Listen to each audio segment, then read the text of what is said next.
Hey, what's going on everyone? It's me, Marco from PhoneDog.com, bringing you an exclusive first look at the new BLU Vivo 4.8 HD. This is in addition to their Vivo lineup with a larger 4.8-inch Super AMOLED display and an amazingly thin 6.97mm design. The first impression from this device is really incredible. It feels exactly like a Lumia, but way thinner and more compact. It's all made out of this one piece of plastic, but I'm not exactly sure what it's made out of, to be honest.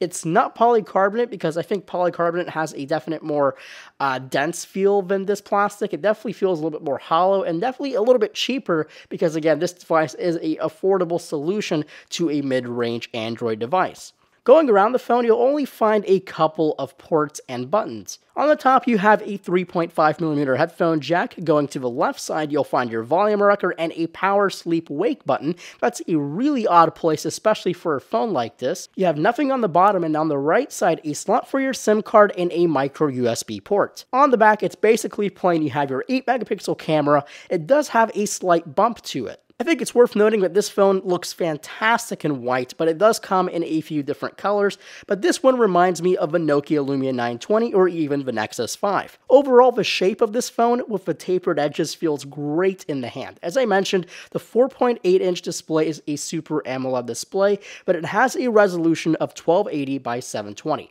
It's not as high resolution as I wanted, but again, this one looks really good, and you really can't see any pixels from this display, and they've also added a technology called Next View. Basically, it's supposed to make this AMOLED display look like an IPS display, so it gives you a wider range of viewing angles. So the result is a very wide range of viewing angles, similar to an LCD with in-plane switching.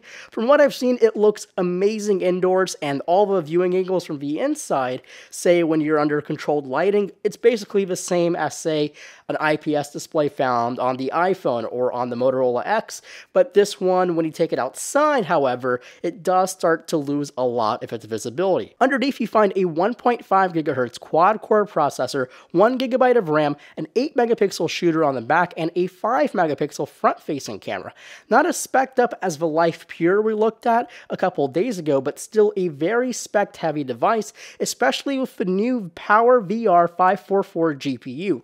On paper, this is a mid-range device, but with this GPU, it loads games at just as fast as the Samsung Galaxy S4, and that's something that I've tested myself. On the software side of things, this is running Android 4.2 Jelly Bean with BLU's custom skin on top of it, but this one is a lot less obstructive than the software found on, say, the Life Pure. For the most part, it feels almost stock Android, but some of the icons are a little different, and there's also their custom web browser rather than, say, a pre-installed Google Chrome. The experience so far has been really normal, very close to all the other Android devices. I do like having the benefit of a really thin phone. I mean, this thing is thinner than the iPhone 5S. It's thinner than basically any phone that's around. It's 6.97mm, but the only trade-off is the battery life.